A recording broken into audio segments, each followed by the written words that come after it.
믿음으로 길을 걷다라는 제목으로 함께 하나님의 말씀을 나눠보겠습니다. 제가 이 말씀, 오늘 본문의 말씀을 통하여서 제목을 이렇게 정하니까 우리 라엘이가 저에게 오더니 아버지 다윗의 열쇠 수련회 갔다 온 그 기도 그 제목 믿음으로 길을 걷다.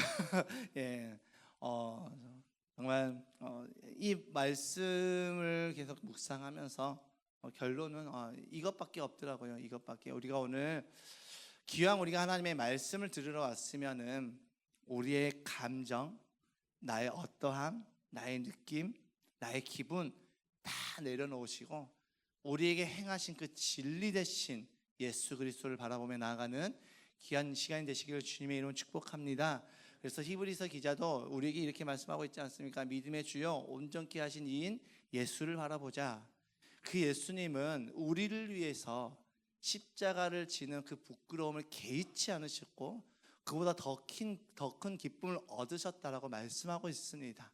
예, 주님의 죽으심과 부활하심, 주님께서 우리에게 베풀어 주신 그 크신 사랑, 우리가 오늘 찬송하지 않았습니까? 날 사랑하심, 사랑하심. 하나님의 그 크신 사랑을 측량할 수 없고 우리가 그 어떤 것으로도 바다를 먹물 삼고 하늘을 두루마리 삼아도 기록할 수 없는 것이 그 크신 하나님의 사랑입니다. 우리가 그 크신 하나님의 사랑 앞에 집중하면서 하나님의 말씀 앞에 믿음으로 반응하며 나아가는 저와 여러분 되시길 주님의 이름으로 축복합니다. 우리가 예배를 드릴 때 우리가 예배를 드리는 그 태도 또한 주님께서 이 시간 보십니다. 우리가 온전히 주님을 바라보며 나아가시는 귀한 시간 되기를 주님의 이름으로 축복합니다. 우리 오늘 이 말씀 믿음으로 길을 걷다라는 제목으로 함께 하나님의 말씀을 나눠볼 건데 인간의 감정 중에서 부끄러움이라는 감정이 있습니다. 이 부끄러움이라는 감정은 언제 나타나냐면 상황적인 감정이죠. 그러니까 제가 예를 들어서 길을 걷고 있는데 누군가가 저기서 제 이름을 크게 부르면서 야 광래야 홍광래 그러면서 막 제 이름을 부릅니다. 그러면 주변에 있던 모든 사람들이 저를 바라보겠죠. 그러면 어때요? 좀 부끄럽죠, 그렇죠? 이때 올라오는 감정을 부끄러움이라고 합니다. 네, 제가 청년 때 저희 교회 청년 중에서 이제 한 자매가 있었는데 친하게 지냈던 자매가 있었는데 제가 그 자매가 이제 저기서 걸어오니까 제가 그 이름을 부르면 야 누구야 부르니까 와 막 달려오더니 그만 말해 그만 좀 불러 나 창피해가지고 얼굴 못 뜨겠어 이렇게 하더라고요. 네, 학교에서 제가 막 그렇게 불렀거든요. 같은 신학교에서 이렇게 만나면 막 그렇게 불렀거든요. 그것이 바로 부끄러움의 감정입니다. 그런데 이 부끄러움 말고도 또 다른 부끄러움이 있습니다. 이 부끄러움은 뭐냐면 또 하나의 부끄러움이 뭐냐면 절대 다수가 따라가는 그 길에서 벗어나서 내가 믿고 내가 믿는 그 진리를 따라 살아가려고 할 때 이 절대 다수의 사람들이 나를 이상하게 본다라는 것이죠. 그 시선에서 비롯된 감정 역시 부끄러움입니다. 그런데 여기서 중요한 것은 이 내가 진리를 따라가는 그 내가 느끼는 감정이 부끄러움이 아니라 그 진리를 외면한 다수의 사람들이 느껴야 될 감정이 바로 부끄러움이라는 것이죠. 그래서 이 다수의 사람들은 부끄러움의 감정을 감추려고 그 진리를 선택하고 진리를 따라가는 그 사람을 그 길로 가지 못하게 한다는 것이죠. 오늘 본문에서 사도 바울은 이런 고백을 우리에게 던져주고 있습니다. 16절의 말씀 우리 함께 읽겠습니다. 시작. 나는 복음을 부끄러워하지 않습니다. 이 복음은 유대 사람을 비롯하여 그리스 사람에게 이르기까지 모든 믿는 사람을 구원하는 하나님의 능력입니다 라고 고백하고 있습니다. 여러분 사도 바울이 나는 복음을 부끄러워하지 않습니다 라고 고백하고 있습니다. 왜 사도 바울은 복음을 부끄럽지 않다라고 말씀하고 있을까요? 왜 사도 바울은 나는 복음을 부끄러워하지 않습니다 라는 고백을 했을까요? 뜬금없이 갑자기 나는 복음을 부끄러워하지 않습니다 라고 한다면 이 상황이 너무나도 이상하잖아요. 그렇죠? 제가 갑자기 여기서 저는 복음을 부끄러워하지 않습니다 그러면 뭐라는 거야? 라고 이렇게 이야기를 하겠죠. 그러니까 사도 바울이 왜 갑자기 뜬금없이 이렇게 나는 복음을 부끄러워하지 않겠다라는 고백을 했을까요? 사도 바울이 이 고백을 했던 그 당시는 어떤 당시냐면 로마 제국의 그 통치를 받고 있었던 상황이었죠. 로마라는 그 나라는 자신들의 그 군사력과 제국의 그 법을 통하여서 세상을 지배했던 나라였습니다. 그래서 그들은 질서와 체계 그리고 실용과 효율, 사람의 이성과 그 능력을 최고의 가치로 여겼던 것이죠.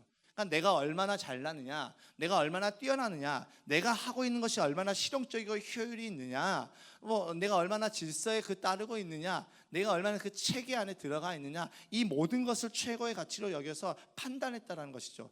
그런데 그런 시대적인 상황에서 십자가에서 달려 죽으신 그 한 사람을 믿는다라고 고백하는 것, 그것은 그 당시 굉장히 부끄러운 일이었다는 것이죠. 왜냐하면 십자가의 죽음은 너무나도 비참하고 정말 하나님께 버림받고 저주를 받았다라는 그 상징이었습니다. 그러니까 하나님의 저주를 받아서 죽었다라고 표현되어지는 그 십자가에 달려서 죽은 한 청년을 믿는다라고 고백한다는 것은 굉장히 부끄러운 일이었고 굉장히 쉬운 일이 아니었다라는 것이죠. 그래서 당시의 그 상황은 복음을 부끄럽게밖에 여길 수 없는 그런 상황이었습니다.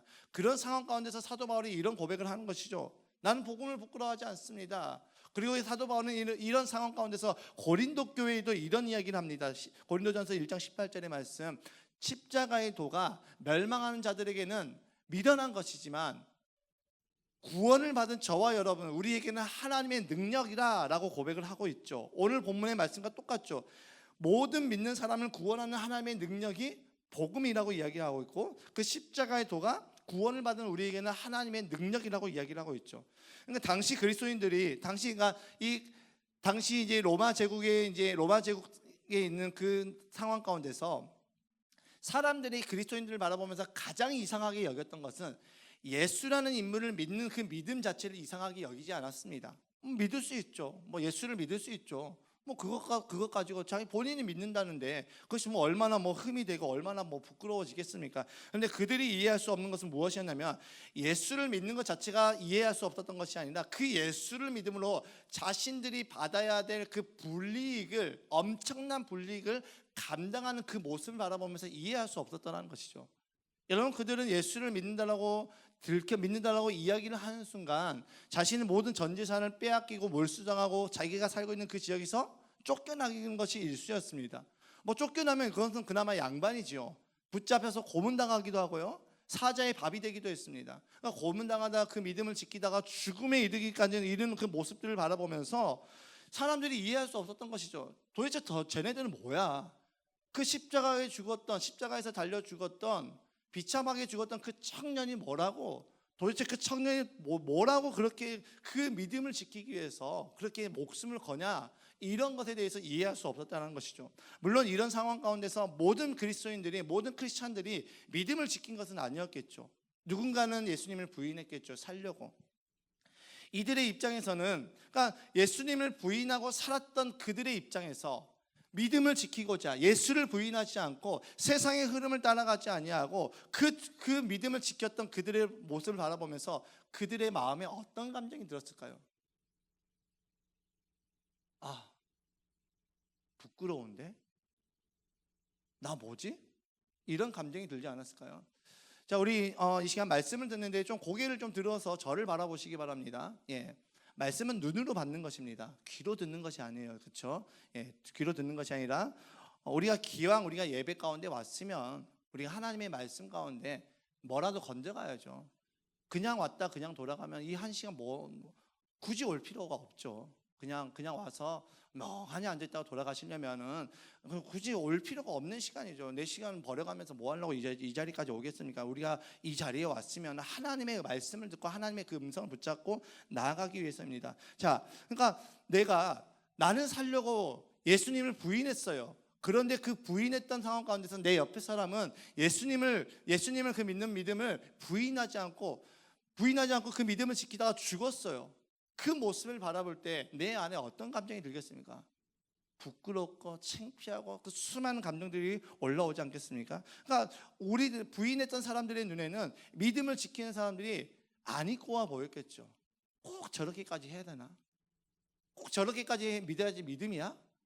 일단은 생명이 중요한 거잖아. 일단은 생명이 중요하니까 일단 살고, 그냥 잠깐 부인하고 살고 다시 한번 하나님 앞에 회개하고 용서 구하고 믿고 더 잘 믿고 나아가면 되는 것 아니야? 라는 생각이 들었겠죠.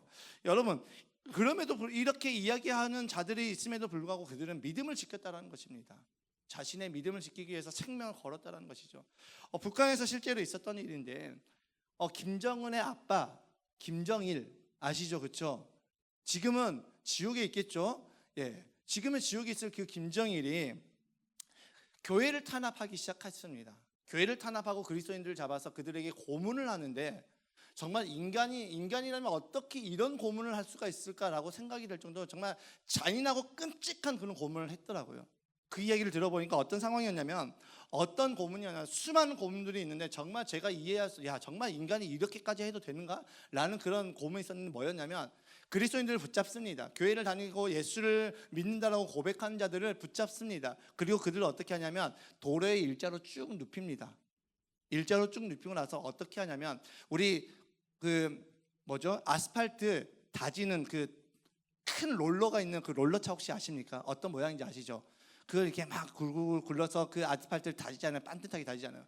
그 차를 가지고 누워있는 사람들 처음부터 끝까지 해서 다리부터 천천히 짓눌러서 죽였다고 하더라고요. 여러분, 이 상황에서 한 번만 부인하면 됩니다. 딱 한 번만 부인하면 돼요. 나 예수를 안 믿어요. 다 알아요. 내가 예수를 믿고 교회를 다녔고 어떤 예배를 듣는지 다 알고 있는데, 그 상황 가운데서 내가 한 번만 부인하면 되는데, 그 어떤 누구도 거기서 죽기까지 그 한 사람도 예수님을 부인하지 않았다고 하더라고요. 여러분, 그 고통을 견뎌가면서 죽어갔다라고 이야기를 하더라고요. 여러분, 그 광경을 보는 사람들 얼마나 두렵고 무섭겠습니까? 다음에 내 차례인데. 그 소리를 듣는 사람들 얼마나 무섭고 두렵겠습니까? 그 다리에, 그 아스팔트 위에 누워있는 그 사람들 얼마나 두렵고 얼마나 무섭겠습니까? 내 밑에 사람이 짓이기고 있는데 그 다음에 나라면 얼마나 무섭고 얼마나 두렵겠습니까? 그런데 그들이 혹시라도 내가 무서워서, 혹시라도 내가 그 죽음이 두려워서 내가 예수님을 부인할까봐 그들이 그 자리에 누워서 그 소리를 들으면서 그 광경을 보면서 내가 그 죽음 앞에 내가 너무나도 무섭고 두려워서 그 예수님을 부인할까봐 모두가 하나님을 찬송했다 하더라고요. 죽을 때까지, 내 생명이 끊길 때까지, 내 하반신이 다 밟히고 내 배가 다 밟혀서 창자가 터지는 그 순간까지 내가 예수님 부인하지 않으려고 찬송을 부르면서 하나님을 찬송하며 그 죽음을 맞아들였다고 하더라고요. 여러분, 이런 사람들에게 어떻게 꼭 그렇게까지 믿어야지 믿음이야? 일단 살면 되지. 일단 살아나서 그 살 때 너희들이 부인했다고 해서 하나님이 우리를 저주하시고, 내가 그 죽음 앞에서 하나님 너무나도 무섭고 두려워서 예수님 부인했다고 해서 하나님 우리를 지옥으로 이끌어가시는 그런 하나님 아니신데 꼭 그렇게까지 믿어야 돼. 어떻게 우리가 이런 말을 할 수 있겠습니까? 초대교회도 그렇고 북한 교회 성도들도 그렇고, 왜 이들은 그 죽음 앞에서 예수님을 부인하지 않았을까요? 그 죽음 앞에 어떻게 예수님을 부인하지 않을 수 있었을까요? 부인한다고 해서 지옥 가는 것도 아니고, 부인하고 회개하면 하나님 분명 우리를 용서해 주시는데, 하나님 우리가 회개한 그 죄를 더 이상 기억지 않는다고 말씀하실 정도로 우리를 사랑하시는 분이신데, 그때 내가 부인했다고 해서 내가 지옥 가는 것도 아닌데 왜 그 죽음을 맞이하면서까지 그들은 예수님을 부인하지 않았을까? 그 이유는 단 한 가지였습니다. 하나님께 받은 은혜가 너무나도 컸기 때문이죠. 하나님께 받은 그 은혜가 너무나도 컸기 때문에 그들은 그 죽음이라는 그 두려움에서 이겨낼 수 있었던 것입니다. 히브리서 2장 14절 25절의 말씀에 이런 말씀이 있는데 함께 읽겠습니다. 시작. 또 일생 동안 죽음의 공포 때문에 종로를 타는 사람들을 해방시키시기 위함이었습니다. 여러분, 이 말씀이, 이 히브리서 2장 15절의 말씀이 초대교회 성도들에게, 북한 교회 성도들에게는 실제가 되었던 말씀이죠. 죽음의 두려움에서 해방되었다. 그 은혜로 죽음의 공포에서, 죽음의 그 종로를 타는 그런 상황 가운데서 해방되었다. 이것이 정말 실제가 되었던 그들의 말씀이었던 것이죠. 제가 지난 한 주 믿음으로 길을 걷다라는 수련회에 참석을 했습니다. 제가 그 수련회에 가게 된 참석한 이유는 다른 것이 아니었습니다. 제가 제 인생의 절망을 느꼈기 때문입니다. 내 믿음의 절망, 아무리 애를 써도, 아무리 노력을 해봐도, 아무리 힘써봐도, 아무리 고민해봐도, 아무리 그 말씀 붙잡고 살아가려고 해도 사라지지 않은 내 인생, 조금 은혜 받고 충만해지면 괜찮은 것 같다가도 여전히 시간이 지나면 똑같은 데서 넘어지는 내 인생. 왜 나에게는 말씀이 실제가 되지 않지? 왜 나에게는 그 믿음이라는 것이 실제가 되지 않는 것이지? 왜 나는 그 조그만 죄 하나조차도 이겨내지 못하고 왜 내 인생 가운데서 이런 변화가 일어나지 않지? 왜 성경에 있는 수많은 인물들은 자신들의 그 믿음을 지키기 위해서 생명을 바쳤다는데 나는 이 조그마한 그 믿음조차 지키지 못하는 내 모습, 말씀대로 살아가지 못하는 내 모습, 도대체 왜 안 되지? 나는 왜 도대체 안 되는 걸까? 이 질문을 끊임없이 던져지면서 내 안에 나를 너무나도 절망에 빠지는 저의 모습 가운데 저는 이것을 신청할 수밖에 없더라고요. 지푸라기라도 담는 심정으로 수련회를 신청했습니다. 누군가는 이렇게 말하겠죠. 야, 너만 그런 거 아니야. 다 넘어져. 어쩔 수 없어. 우리는 연약해서 인간이기 때문에. 이렇게 이야기를 하겠죠. 정말 괜찮은 걸까요? 복음이 정말 내 인생, 나의 이 조그만 내 인생조차도 바꾸지 못한다면, 복음이 정말 이 정도밖에 되지 않는다면 정말 우리에게서 정말 우리가 이상하게 여겨야 되는 거 아니겠습니까? 복음이 나에게 기쁜 소식이라는데, 복음을 통해서 내가 죄에서 해방되었다는데, 복음을 통해서 죄와 사망의 권세에서 내가 해방되었다는데 내 인생이 바뀌지 않는 그 복음이라면 내가 정말 이상하게 여겨야 되는 것 아니겠습니까? 너만 넘어지는 거 아니야. 넘어질 수 있어. 연약하니까 어쩔 수가 없지. 이것이 저의 결론이 되지 않더라고요. 아무리 생각해도 내가 그 길을 걸어가려고 말씀대로 사는 것, 믿음으로 사는 것, 정말 성경대로 사는 것이 불가능하다면, 어쩔 수 없다면, 이것이 저의 결론으로 끝난다면 전 너무나도 비참하고 불행한 인생인 것 같더라고요. 제가 너무 절망에 빠졌습니다. 그래서 수련회에 참석하겠습니다. 믿음으로 살아보려고, 말씀이 실제가 되보려고 하면 누군가는 우리에게 이렇게 말하겠죠. 꼭 그렇게까지 해야 돼? 그것이 믿음이야? 꼭 그렇게 극단적으로까지 가야 돼? 그렇게까지 해야지 꼭 너희가 구원을 받아? 네, 저는 그렇더라고요. 믿음으로 살아가야 되겠더라고요. 믿음이 실제가 되어야 되겠더라고요. 말씀이 실제가 되어야 되겠더라고요. 말씀과 나와 아무런 상관이 없다면, 말씀이 나를 변화시키지 못한다면 제가 예수를 믿을 이유가 전혀 없더라고요. 우리 왜 예수를 믿었습니까? 말씀이 내 삶 가운데 실제가 되지 않는다면 내가 붙잡고 있는 그 예수는 도대체 나에게 어떤 예수였다는 것이죠. 말씀이 실제가 되지 못한다면, 복음이 내 삶을 진짜 바꿀 수 없다면 정말 그 복음이 나에게 기쁜 소식이 맞나? 나 이대로 살아가는 거 괜찮나? 주님이 나를 위해서 지신 십자가의 능력이 정말 이 정도밖에 안 되는 것인가? 나 정말 이대로 괜찮은 거 맞나? 이 질문이 끊임없이 저에게 던져지는데 전 이것을 견딜 수가 없겠더라고요. 여러분, 우리가 왜 예수를 믿습니까? 여러분이 예수를 믿는 이유는 무엇이었습니까? 내가 예수를 믿고 교회를 다니는 이유가 무엇입니까? 이 황금 같은 쉬는 날, 일주일 내내 일하고 쉬는 날, 이 황금 같은 날, 왜 우리는 이곳에 와서 예배를 드리고 있는 것이겠습니까? 우리 학생들 일주일 내내 공부하느라 지쳤는데 또다시 여기 나와서 예배를 드리는 그 이유가 무엇이겠습니까? 구원받으려고요? 천국 가려고요? 정말 그것이 우리의 믿음의 목적이 되어버리면, 정말 그것이 우리의 믿음의 목적이라면 우리 인생 너무나도 비참하지 않겠습니까? 내가 좀 잘하면 천국 갈 것 같고, 좀 못하면 나 천국 못 갈 것 같은데, 끊임없이 내 상황과 내 어떠함에 따라서, 내 감정에 따라서, 내 느낌에 따라서 천국이 정해졌다가 다시 지옥으로 갔다가 이렇게 왔다 갔다 하는 인생이라면 얼마나 그 인생은 불행하고 비참하겠습니까? 아싸리 그냥 예수를 모르는 사람처럼 이 땅에서 내가 하고 싶은 대로 다 하면서 살면 될 건데, 그렇게 살아갈 용기는 없고, 내가 받은 은혜가 있기 때문에 내가 주님을 떠나 살 용기는 없고, 또다시 이곳에 나와서 매주일 나와서 아무런 느낌 없이, 아무런 기대 없이, 아무런 감정 없이 이 자리에 나와서 예배를 지키기 위해서 예배를 드린다고 이 자리에 앉아 있다라면 그 인생 얼마나 비참한 인생이겠습니까? 주님이 우리 그런 예배를 받으실까요? 주님이 원하시는 예배가 과연 정말 그런 예배일까요? 우리가 정말 오늘 왜 이 교회에 나와서 지금 이 자리에 앉아 있습니까? 천국 가는 것이 만약에 목적이었다면, 구원받는 것만 나의 목적이었다면 우리는 사도 바울의 이 고백을 우리는 절대 이해할 수가 없습니다. 로마서 9장 3절의 말씀 한번 찾아볼까요? 로마서 9장 3절 함께 읽겠습니다. 시작. 나는 육신은 내 동족인 내 결례를 위한 일이면 내가 저주를 받아서 그리스도에게서 끊어질지라도 달게 받겠습니다. 무슨 말입니까?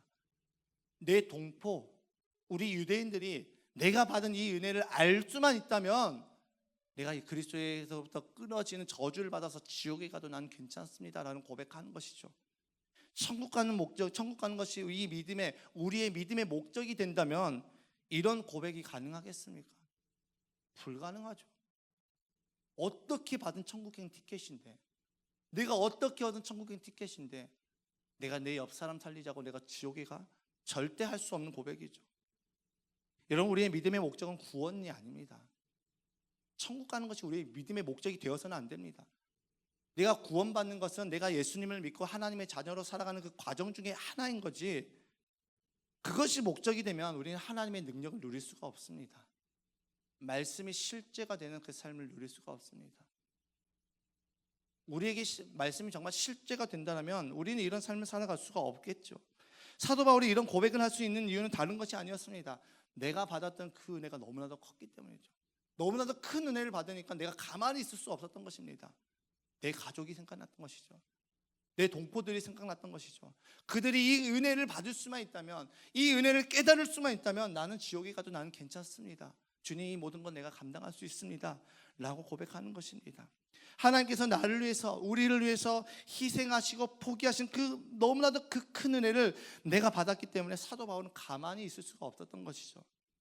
하나님의 은혜를 알고 나니까 하나님 아버지의 뜻을 그가 깨닫게 되었던 것이죠.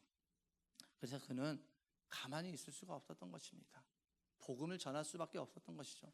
하나님 아버지의 뜻이 무엇이었습니까? 디모데전서 2장 4절의 말씀은 있습니다. 함께 읽겠습니다. 시작. 하나님께서는 모든 사람이 다 구원을 얻고 진리를 알게 되기를 원하십니다. 하나님께서는 모든 사람이 다 구원을 얻고 진리를 알게 되기를 원하신다라고 말씀하고 있죠. 나 개인 구원 받았으니까 나 괜찮아, 나 천국 가니까 이거면 됐지. 하나님이 원하시는 것은 이런 모습이 아니었다는 것이죠.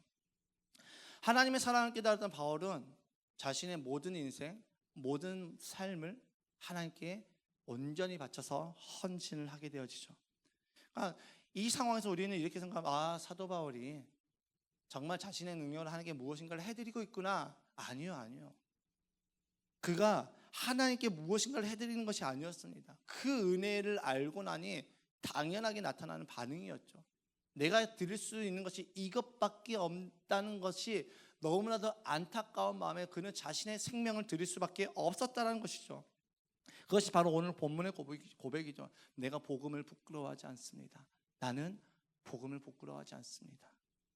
여러분, 정말 주님을 사랑하십니까?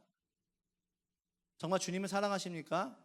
내가 주님을 사랑한다는 것은 무엇입니까? 내가 주님께 받은 그 사랑을 내가 알게 되었다는 것입니다. 그런데 내가 그 주님의 그 크신 사랑을 받았는데 어떻게 그 크신 주님의 사랑을 깨달았는데 헌신하지 않을 수가 있겠습니까? 어떻게 내가 주님의 그 크신 사랑을 받았는데 나는 가만히 있을 수 있겠습니까? 어떻게 내가 넘어지고 말씀대로 살지 못하는 것을 합리화하면서 나는 연약하니까 어쩔 수 없었어, 믿음이 실제가 되지 못하는 것을 어떻게 내가 당연히 여기겠습니까? 궁금해야 되죠. 나 왜 이렇게 안 되는 거지? 나 왜 이렇게 살아갈 수밖에 없는 거지? 왜 말씀 따로 내 삶이 따로 이렇게 갈 수밖에 없는 거지? 왜 하나님의 그 사랑이 나에게 아무런 감격이 되지 못하는 거지? 이상하게 여겨야 되는 것 아니겠습니까? 어떻게 내가 주님의 그 크신 사랑을 알았는데 주님을 위해서 함께 모여서 기도하자는 말이 나에게 부담으로 들리겠습니까? 어떻게 모여서 기도하고 힘쓰는 게 부담스럽고 피곤하다고 우리가 어떻게 이야기할 수 있겠습니까? 주님께 헌신하는 것이 부담되십니까? 주님 앞에 나오는 것이 부담스럽고 모이는 게 귀찮게 여겨지십니까? 굳이 모여야 되나? 이런 생각이 드십니까? 그렇다면 반대로 우리가 생각을 한번 해보자고요. 주님이 만약에 우리를 구원하시는 일이 부담스럽고 피곤하고 꼭 이렇게까지 해야 되나? 그런 마음이 들어서 저와 여러분들을 향한 구원의 사역을 멈춰버리셨다면 그거 괜찮으시겠습니까? 저는 이 질문이 저에게 던져지는데 그럴 수 없다라는 그런 마음이 확 들더라고요. 왜 우리는 나는 어쩔 수 없다라고 당연하게 여겨지면서 주님은 그러면 안 된다라고 생각을 할까요? 철저한 죄인의 본성 아니겠습니까? 복음은 성경 안에서만 복음이 아닙니다. 교회 안에서만 복음이 아닙니다. 예배를 드릴 때만 복음이 아닙니다. 내 삶의 복음이 실제가 되어야 되죠. 여러분, 우리의 삶 가운데서 한 주간 우리의 삶 가운데서 우리 주님은 도대체 어디에 계시는 걸까요? 나의 인생 가운데서, 여러분들의 인생 가운데서 우리 주님은 어디에 계시는 것입니까? 필요할 때만, 큰 사건이 터졌을 때만, 내가 도무지 이겨낼 수 없는 그 상황이 나에게 닥쳐왔을 때만, 그때만 필요한 예수님이십니까? 복음은 하나님의 심판과 저주를 받아야 될 존재적 죄인인 저와 여러분의 신분을 바꿔주셨고요, 나의 존재를 바꿔주시고 하나님께로 향할 수 있는 그 길을 열어주신 하나님의 놀라우신 은혜였다는 것이죠. 그래서 요한복음 14장 6절에 이렇게 말씀하고 있지 않습니까? 예수님께서 나는 길이요 진리요 생명이다. 나를 거치지 않고서는 아무도 아버지께로 나아갈 사람이 없다. 주님이, 예수님께서 저와 여러분들을 위해서 안 하셔도 될 그 일을, 피하셔도 될 그 일을 감당하시고 십자가에 못 박혀 죽으시고 그 모진 고통을 받으심으로 말미암아 저와 여러분들이 하나님께로 나아갈 그 길을 열어주셨다는 것이죠. 여러분, 우리에게 복음은 무엇입니까? 나에게 예수님은 어떤 분이십니까? 우리가 고백하는 것처럼 주님이 나의 전부이십니다. 정말 예수님이 나의 전부가 맞으십니까? 내 믿음 정말 이대로 괜찮겠습니까? 우리 믿음 진짜 이대로 정말 괜찮겠습니까?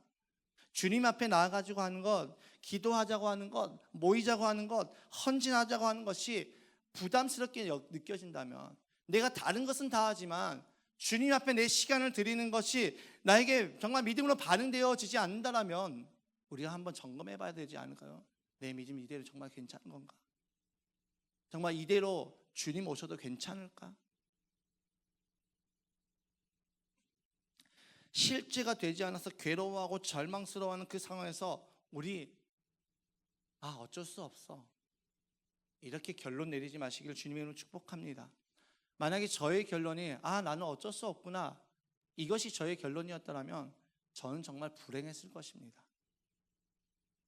믿음으로 길을 걷다 그 수련의 기간 가운데 저와 같은 문제를 가지고 씨름하는 전국에 있는 수많은 사람들이 몰려들더라고요. 한 100명, 120명 정도가 모여서 함께 그 자리에 청년들과 어른들이 모였습니다. 거기에 모인 수많은 사람들이 대다수의 사람들이 복음이 나에게 실제가 되지 않고, 말씀이 나에게 실제가 되지 않고, 믿음이 나에게 실제가 되지 않아서 몸부림치다가 이제는 내 시간과 내 물질을 헌신하여서 그 대가 지불하고 그 자리에 모였습니다. 여러분, 그들은 하나같이 왜 도대체 하나님의 말씀이 나에게 실제가 되지 않는 것이지? 나의 분노, 나의 혈기, 나의 어떤 것 하나로 내가 바꿀 수 없는 것이지? 그 답을 찾기 위해서 그들은 복음 앞에 섰습니다. 여러분, 제가 놀랐던 것은 군인들이 휴가를 내면서까지 그 자리에 참석했더라고요. 많은 군인들이 휴가를 냈습니다. 여러분, 군인에게 있어서 휴가는 정말 황금 같은 휴가 아니겠습니까? 어떻게 해서든 내가 정말 즐기고 보내야 될 그 시간에 그 복음 앞에 서서 말씀이 실제가 되기를 힘쓰고 몸부림치며 씨름을 했습니다. 여러분, 그들은 그곳에서 내가 상황 때문에, 내가 환경 때문에 내가 어쩔 수 없다라고 결론을 내리지 않았습니다. 여러분, 우리가 받은 은혜 있지 않습니까? 내가 받았던 은혜, 정말 주님께서 우리에게 주신 선명했던 그 은혜 때문에 감격하여서 내가 밤을 새며 기도하고, 그 은혜에 감사해서 내가 정말 눈물을 흘리면서 감사 고백했던 그 은혜, 그 고백들은 다 어디 가고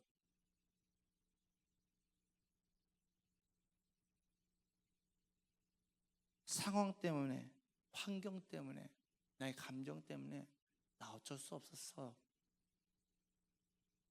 이런 고백을 하고 있는 우리의 모습이 발견되는 것일까요? 여러분, 우리는 이런저런 핑계를 대면서 주님과 멀어지고 있지 않습니까? 내가 하나님을 위해서 뭔가를 해주고 있다라고 여기고 있지는 않습니까? 아, 내가 오늘도 주님을 위해서 내가 뭔가 했지, 그러면 됐지. 여러분, 우리가 정말 이렇게 나아가고 있지는 않은 걸까요? 우리 믿음 한번 점검해 봤으면 좋겠습니다. 여러분, 우리 함께 기도하자. 왜 이 말이 우리에게 부담으로 다가올까요? 우리 모이자, 우리 헌신하자. 왜 이 말이 우리에게 부담으로 다가올까요? 주님은 우리에게 모든 것을 다 주셨는데, 나를 위해서 모든 것을 다 헌신하셨고, 나를 위해서 모든 것을 다 희생하셨는데, 왜 우리는 주님 앞에 여전히 계산하고 여전히 재고 있을까요? 아, 이거 꼭 해야 되나? 굳이 이렇게까지 해야 되나? 이런 생각들이 왜 이 안에 있을까요? 제가 금요일날 이제 목요일에서 금요일날 넘어오는 그 새벽에 이제 여수에 도착을 해서 이제 잠을 자고 아침에 일어나서 말씀 묵상을 하고, 오전에 이제 기도하러 이게 교회에 나왔는데 제 아내가 카페에 앉아서 책을 보면서 울고 있더라고요. 왜 그래 그래서 제가 걱정돼서 갔습니다. 갔더니 제 아내가 울면서 저희가 이제 그곳에서 사왔던 책이 있는데, 그 책에 추천사가 있었는데 김용희 선교사님의 그 추천사를 한번 읽어보라고 이야기를 하더라고요.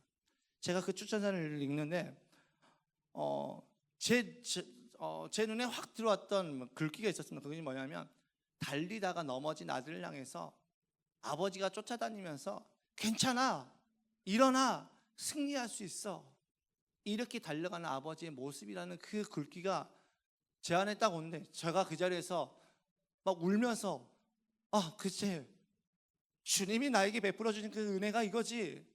내가 넘어질 때마다 주님은 언제나 내 옆에서 나와 함께 달려가면서 괜찮아, 광래야 일어나, 할 수 있어, 승리할 수 있어, 이렇게 말씀하셨지. 그런데 제가 그 음성을 듣지 못하고 있었더라고요. 제가 제 상황 때문에, 제 감정 때문에, 제 기분 때문에 하나님을 보지 못하고, 저의 어떠함 때문에 내가 하나님의 앞에 내 시선이 고정되지 못하니까, 주님이 나에게 늘 말씀하셨던 괜찮아, 일어날 수 있어, 내가 널 일으켜 줄게 했던 그 주님의 음성을 제가 듣지 못했더라고요.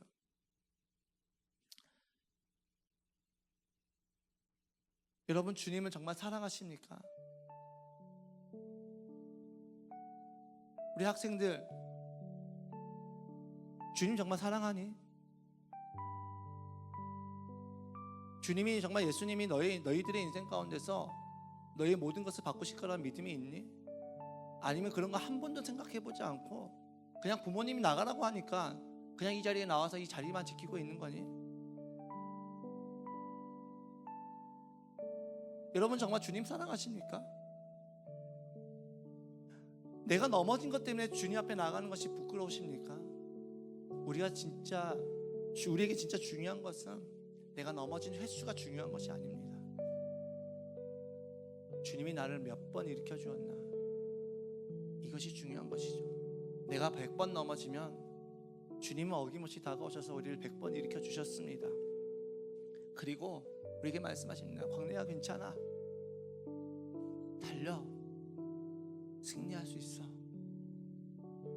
여러분들에게도 동일하게 말씀하고 계시지 않을까요?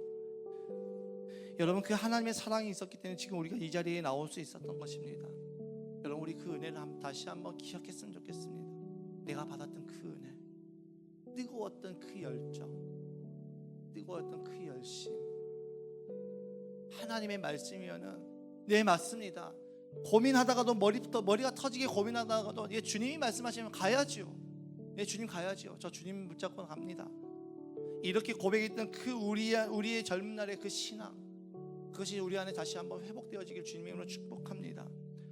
내가 다른 것은 다 하면서, 다른 모임들은 다 나가면서, 다른 만날 사람들은 다 만나면서 내가 공동체 안에 사람들을 만나지 아니하고, 공동체 안에 모임에 나가지 아니하고, 예배의 자리에 나가지 아니하고, 기도의 자리에 나가지 아니하고, 말씀을 본 자리에 나가지 않고, 목장 모임에 나가지 않고, 우리가 삼공배에 바쁘다는 이런저런 핑계로 우리가 이 자리를 피하고 있었다라면 우리 주님 앞에 이 시간 회개했으면 좋겠습니다. 만약에 주님이 저와 여러분들을 구원하시다가 나 잠깐만, 나 이것 좀 하고 갈게 라고 하신다면 정말 괜찮겠습니까? 아니잖아요. 그때 우리 주님의 바지가랑이라도 붙잡고, 아니요 주님 우리 살려주셔야죠, 우리 구원하셔야죠, 주님 멈추시면 안 되잖아요. 여기서 멈춰버리면 우리 정말 우리 다 끝장나는 거잖아요. 주님 절대 멈추시면 안 됩니다. 이렇게 하시지 않겠습니까? 그런데 우리는 주님이 우리를 부르면, 주님 잠깐만요 저 이것 좀 하고 갈게요, 꼭 나가야 돼요, 꼭 해야 돼요. 수많은 질문과 수많은 핑계거리를 우리는 주님 앞에 대고 있지 않습니까?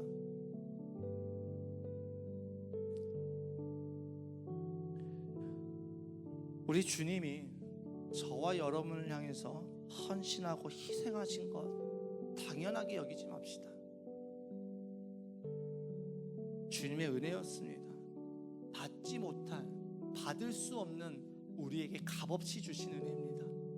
우리 그 은혜를 제발, 값없이 주신 은혜를 값싼 은혜로 둔갑시키지 맙시다. 나 이래도 돼, 난 넘어져도 괜찮지, 어쩔 수가 없지, 우리 이런 핑계 대지 맙시다. 우리가 주님께서 우리를 위해서 헌신하고 희생하신 것을 당연하게 여기지 말고 믿음의 길을 못 간다고 하지 맙시다. 이 길을 끝까지 걸어갑시다. 정말 믿음의 그 믿음이 우리에게 실제가 되지 않고, 복음이 나에게 실제가 되지 않고, 하나님의 말씀이 내 삶 가운데 실제가 되지 않는다면 당연하게 여기지 말고 이상하게 여깁시다. 나는 왜 실제가 되지 않는 것이지, 나 왜 이러지, 끊임없이 질문을 던지고 주님 앞에 고민하시고 씨름하며 나아갑시다. 주님이 우리를 위해서 펼쳐주신 그 하나님께 나가는 그 믿음의 길로 걸어갑시다. 놀라운 것은 우리 주님 그 길을 다 예비하셨고 다 만드셨고, 우리에게 그 길을 네가 직접 걸어가라고 말씀하지 않습니다. 믿으라고만 말씀하십니다. 우리가 믿을 때 주님이 그 길을 걸어가시면서, 우리와 함께 걸어가시면서 그 길 가운데 행하시는 놀라운 은혜들을 바라보게 되어질 것입니다. 우리 내가 주님을 위해서 뭔가를 한다라고 생각하지 말고 주님이 하실 일들을 바라보면서 믿음의 길을 걸어가는 저와 여러분 되시길 주님으로 축복합니다.